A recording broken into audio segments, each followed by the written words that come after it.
مراقبه غده پینئال.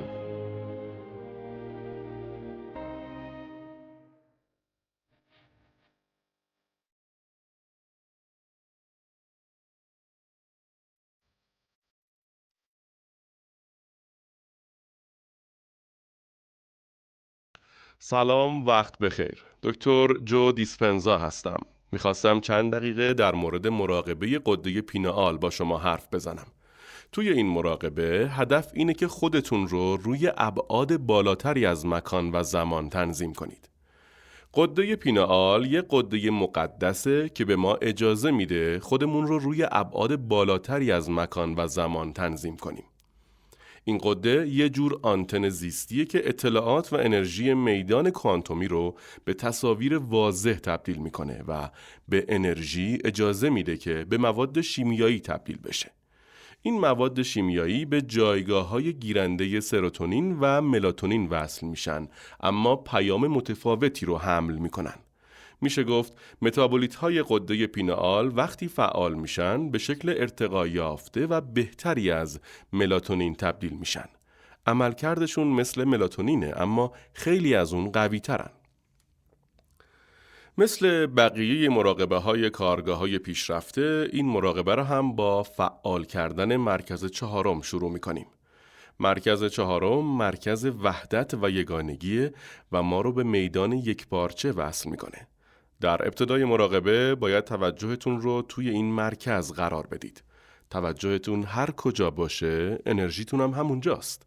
یه لحظه وقت بذارید و توجهتون رو روی این مرکز قفل کنید. پیداش کنید و بهش توجه کنید. بعدش جریان نفسهاتون رو وارد این مرکز کنید. باید نفسهاتون رو آرومتر، عمیقتر و ریلکستر کنید. باید روی بدنتون کار کنید و اون رو وارد لحظه حال کنید. با خیال راحت نفس بکشید و ریلکس کنید. این کار یکم تمرین میخواد. وقتی توجهتون رو توی این مرکز قرار دادید و نفسهاتون رو وارد این مرکز کردید، ازتون میخوام که یه احساس متعالی توی خودتون ایجاد کنید. احساسی مثل شکرگزاری، قدردانی، مهربانی، عطوفت، عشق به زندگی و شادی وجود. باید نفس بکشید و احساس کنید. توجهتون رو روی این حالت نگه دارید و این حالت رو حفظ کنید. تسلیم نشید، تمرکز کنید. وقتی این احساس متعالی رو ایجاد کردید، به انسجام قلبی میرسید و قلبتون یه میدان مغناطیسی قابل اندازه‌گیری ایجاد میکنه. ازتون میخوام توجه کنید که این میدان در درون شماست. چند لحظه بعد ازتون میخوام توجه کنید که این میدان در اطراف شماست. توجه شما هر کجا باشه، انرژیتون هم همونجاست.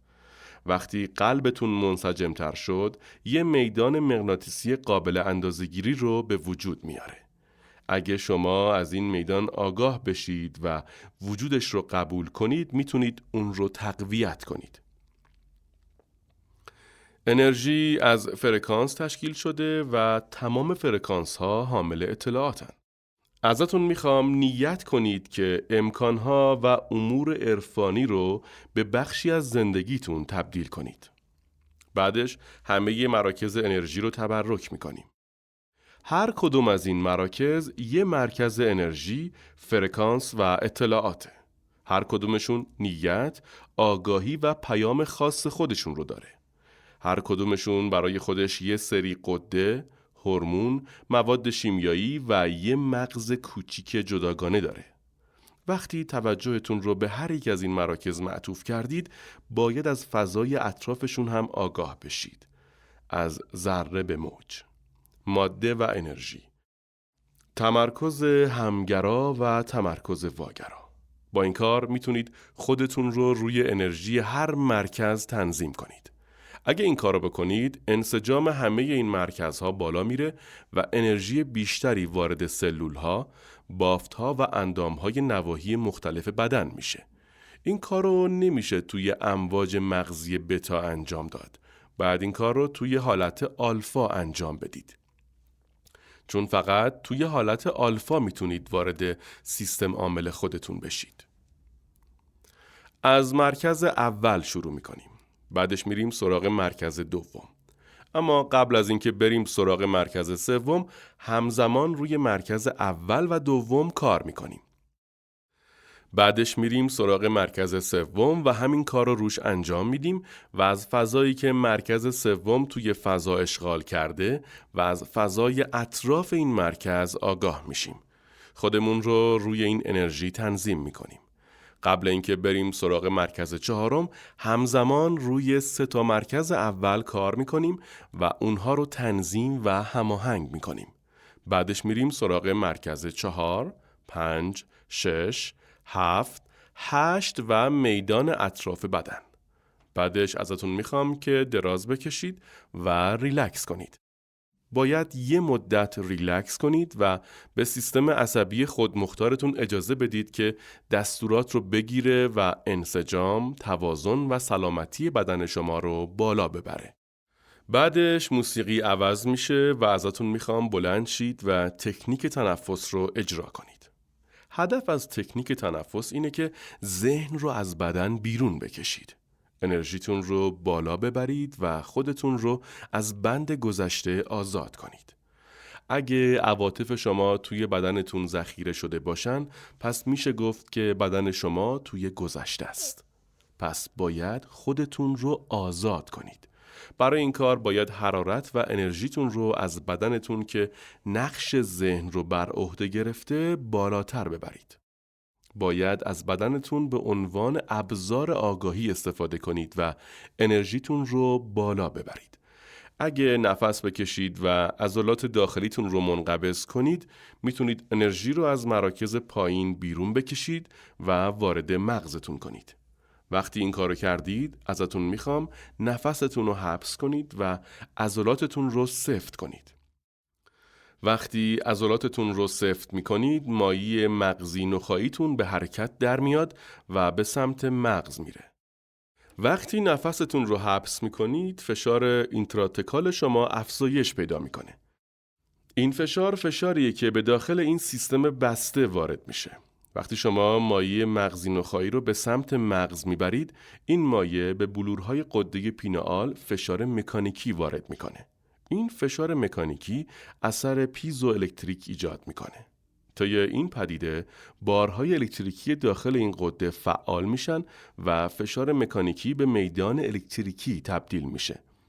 وقتی این اتفاق افتاد، ملاتونین به متابولیت‌های دیگه‌ای تبدیل میشه و غده پینئال فعال میشه. پس با این کار میتونیم غده پینئال رو فعال کنیم. یه آهنگ گوش میدیم و بعدش 4 مرحله رو انجام میدیم. بعدش ازتون میخوام که آگاه باشید که توی این فضای سیاه بیپایان آگاه هستید. این فضای سیاه بیپایان همون میدان کوانتومیه. بعدش ازتون میخوام که جایگاه این غده رو توی سرتون پیدا کنید. این غده بین قسمت عقب گردن و عقب سرتونه. پیداش کنید. بهش توجه کنید. احساسش کنید. لحظه به لحظه روش تمرکز کنید. توجه شما هر جا باشه، انرژیتون هم همونجاست.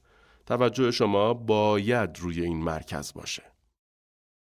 بعدش ازتون میخوام که به عنوان هوشیاری وارد فضای این غده بشید. ازتون میخوام توی این سیاهی هوشیار باشید که توی اتاقک این غده هستید. غده پینئال نسبتاً گرده.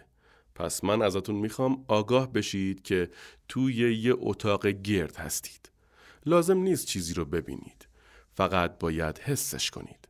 وقتی توجهتون رو توی این مرکز قرار دادید و آگاه شدید که داخل اتاقک این غده هستید، ازتون میخوام که به عنوان هوشیاری آروم آروم 360 درجه در یک جهت بچرخید.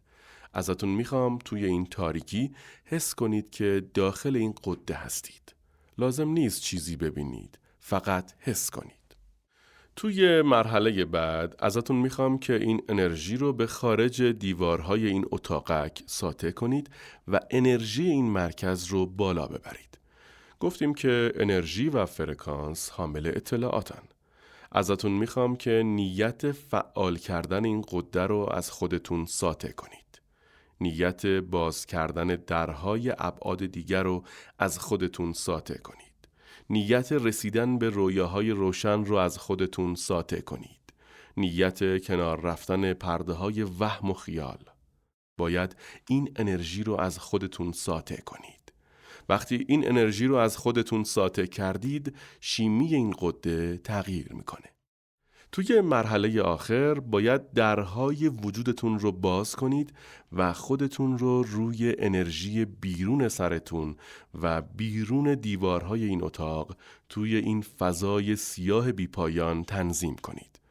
وقتی خودتون رو روی این فرکانس تنظیم کردید، باید ازش آگاه بشید.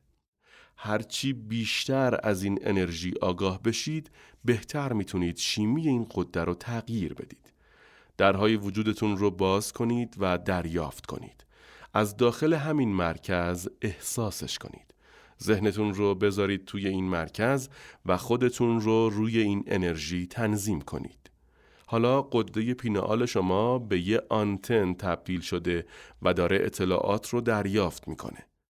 تنها کاری که ازتون میخوام انجام بدید اینه که لحظه به لحظه روش تمرکز کنید و دراز بکشید.